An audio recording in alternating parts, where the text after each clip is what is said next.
One, I forgot to film the end of the F510, and I forgot to film the start of this one. This is the ST55. Just completed its 33-minute 43-second trip around the layout. The EF510, by the way, did 34, 11, 20, absolutely fine. So that's 3 now non-working. We've got 4, sorry, 4 non-working, that's 3 now working. Fine, so yeah. So next up is the ED61.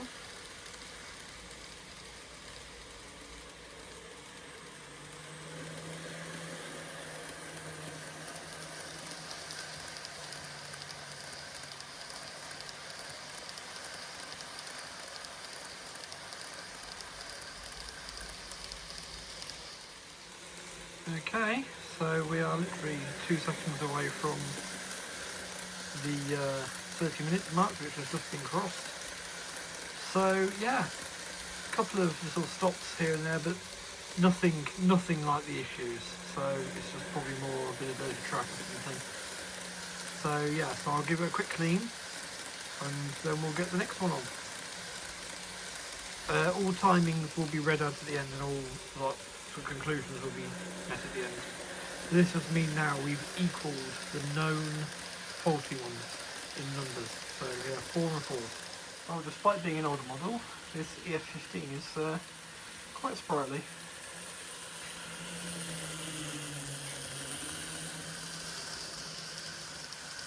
Currently 10 minutes 44 into its test.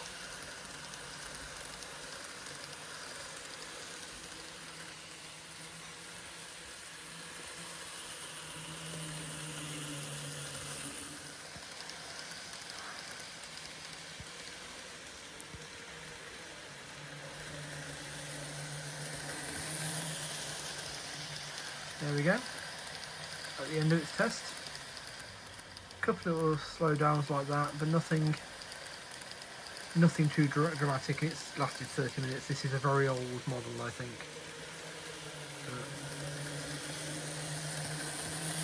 Yeah, I'm happy with it. Next up is C6120.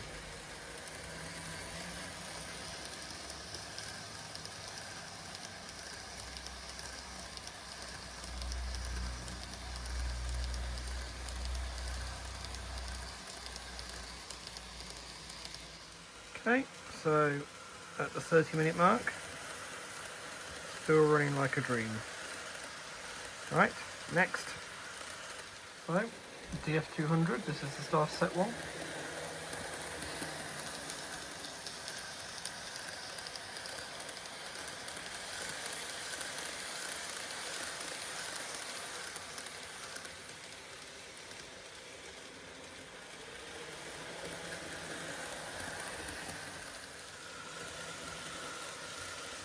So there we are, at 30, 17 and, well, I can't read in milliseconds really because it's moving too quickly. So this DF200 is working fine. Intriguing. So next up is EF81 300 and the silver livery.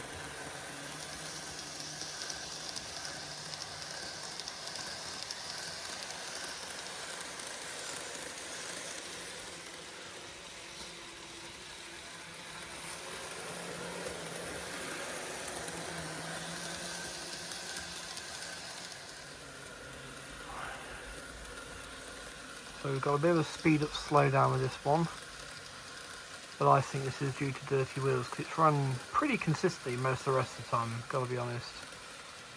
So yeah, it's possibly just wants a clean of the wheels.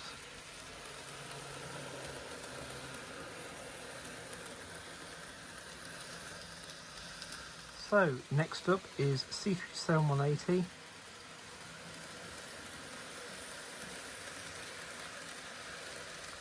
The newest of my independent locos, so separately boxed.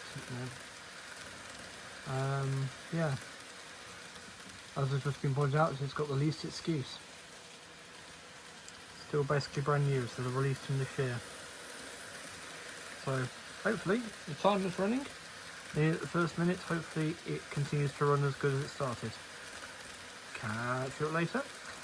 but we'll just say quickly that I did try the DF200 again, the DF200-200 Amy with the silhouette sides, which is one of the ones I already knew didn't work quite right. And it actually sounds like a gear issue. I'm going to go through this in the final notes, but yeah, it has been tested. Okay, right. I just didn't get any film. It didn't run long. It didn't run long enough. Okay, so yes, catch you in a bit. So, another successful run. More than a failed so far. On to the next one. So, next one is the ED76.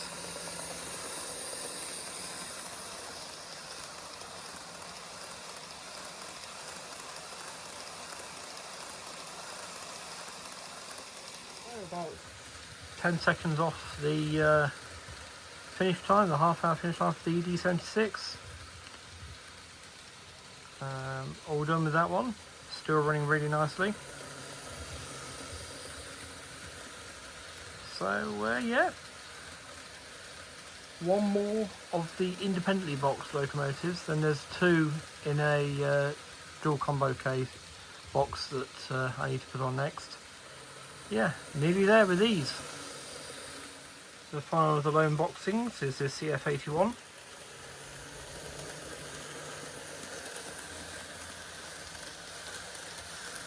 In red, quite a nice engine. Speedy, I need quite a lot of power to get it moving. I'm just going to slow it down a little bit now. And hopefully it gets better as it goes. Now this one's been going for an incredible 38 minutes. Well, it shouldn't be that incredible, but hey, it's done it. So, yeah, last of the independently boxed locos. Now on to the Imperial colour set, and then it'll be on to units. Next to in the colours of the JNR Imperial train, EF64. Time will be running shortly. Let's hope this one works out alright. It'd be nice for there to only be one loco at fault. Nice, even nicer for none, but that's obviously not the case.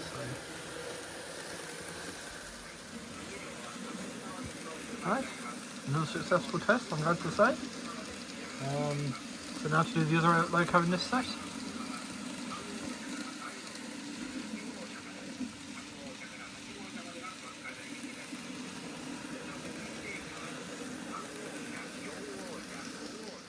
So, now the ED75 in Imperial colours. Wish it luck. Oh no, let's try to say something different.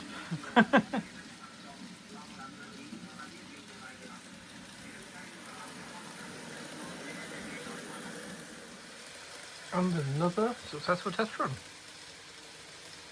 So that's it for the locomotives. Now over to the multiple units. So all this has to come off, because I'm not asking them to pull this train, because some of them are only designed to pull one carriage. So where possible, I'm going to try and get away with doing it. Well, try and run them on their own if I can. Some of them I think at least one of them will need some of the other coaches for it to work, but yeah, do my best. I'm also doing all the Tomix ones, because it's all Tomix chassis under them, so yeah. Okay.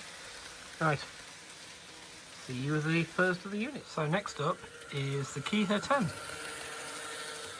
first of our multi-unit / rail cars.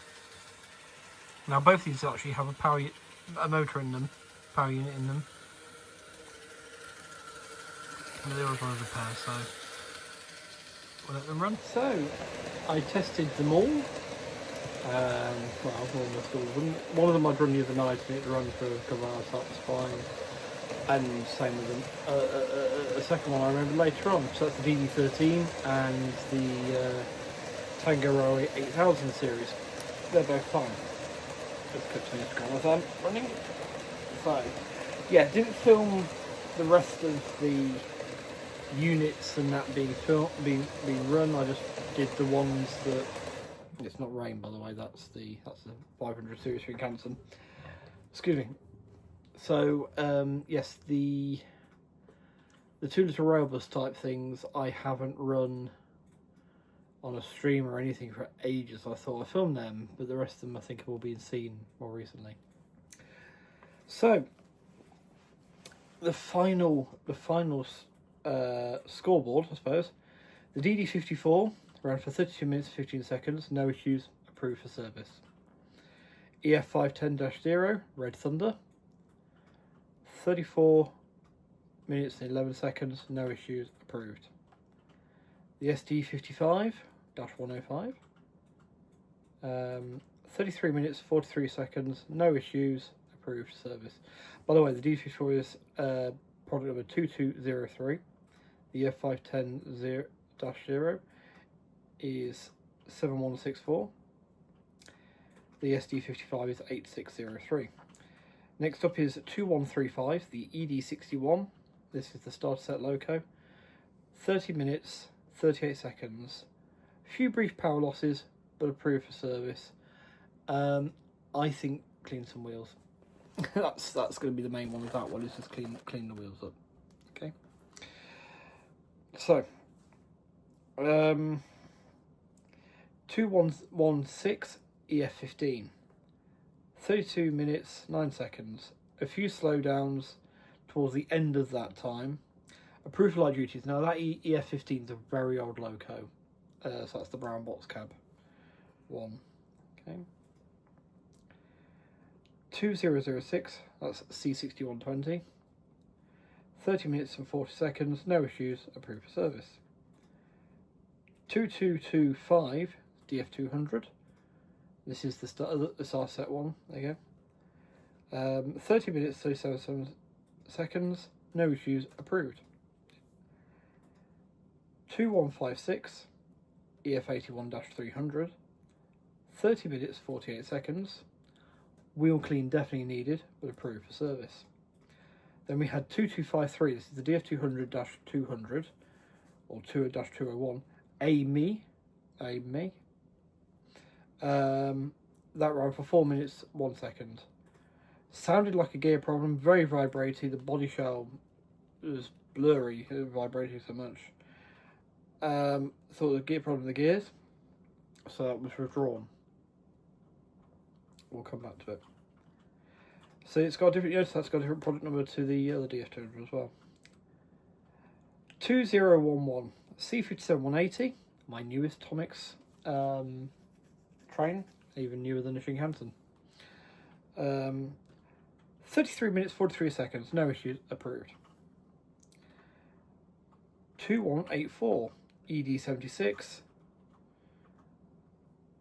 30 minutes 28 seconds, no issues, approved.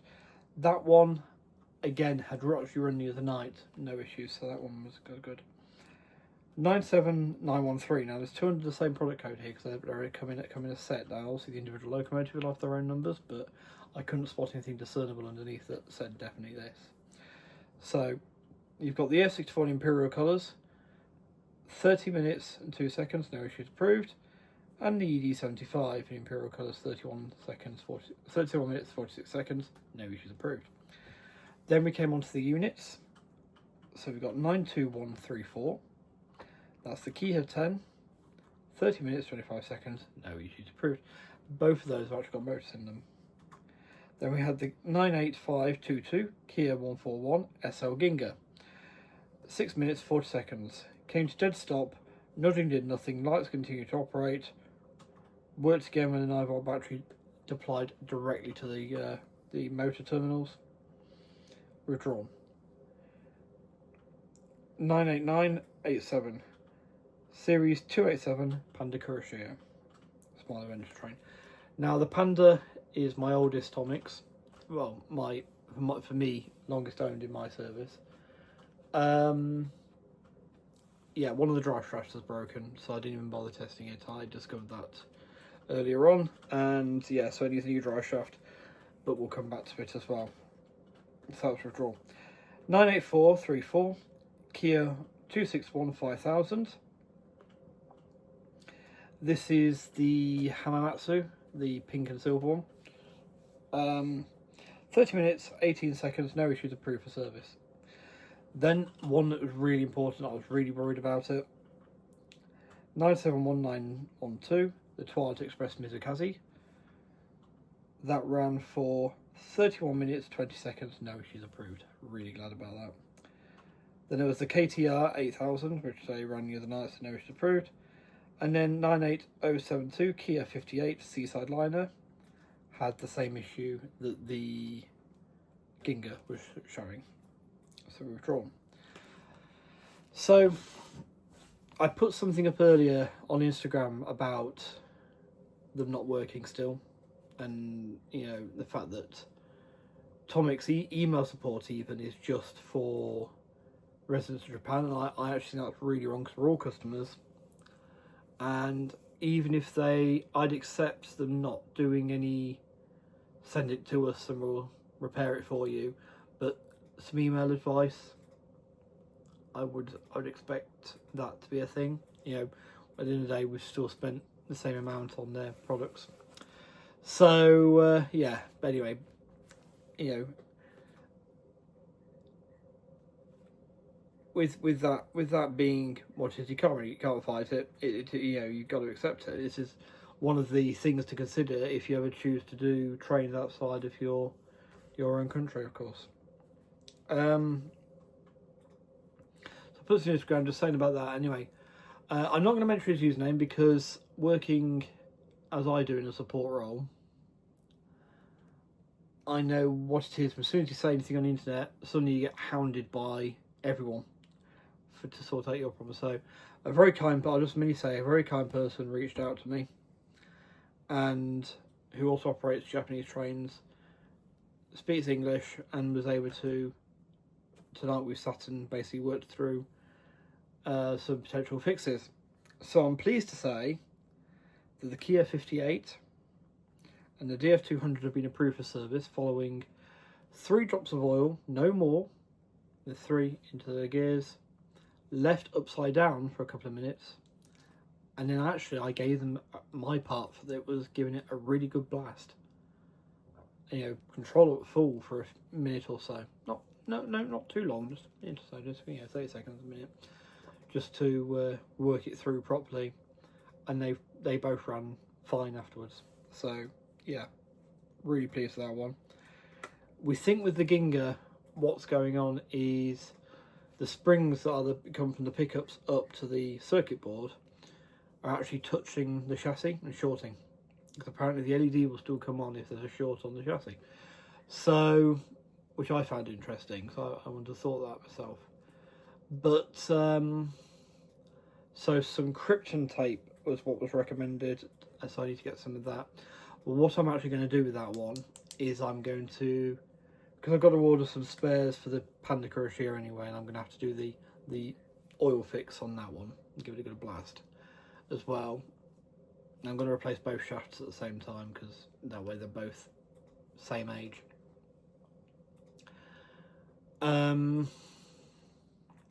Is I will look to see if I can get a replacement chassis for the Ginga, and then I'll fix up the one it's currently got as well. I can sort of play about with it a bit without fear of losing the train, because it will be running again under the new chassis. And if that new chassis was ever to go wrong, I can swap it over and do the same. So yes, so basically we've got a workaround in place now, and I've shared it out with yourselves as well, so anyone else potentially having this trouble may be able to save themselves the frustration that I've endured over the past few months, really, I suppose, past few days largely, but the past few months, since the Panda Crochet was the first one to fall over. Though that may be more to do with this dry shaft being broken in there. So testing Tomix, as the video is called. I end the day with a lot of faith again in Tomix. They're obviously slightly different mechanically to the Kato units. I mean, the guy said that age will catch up with them. Actually, I need to respond to him in a minute, which I will do after filming this. But SL Ginga came out beginning of last year. The Panda still works, but it's older. Obviously, it's from 2020. I've had that one. And EF15 is even older than that, so that's outside of my ownership of it. But it's even older than that. So, whilst yes, I agree, because anything mechanical over time is its biggest enemy. So it's all our biggest enemies.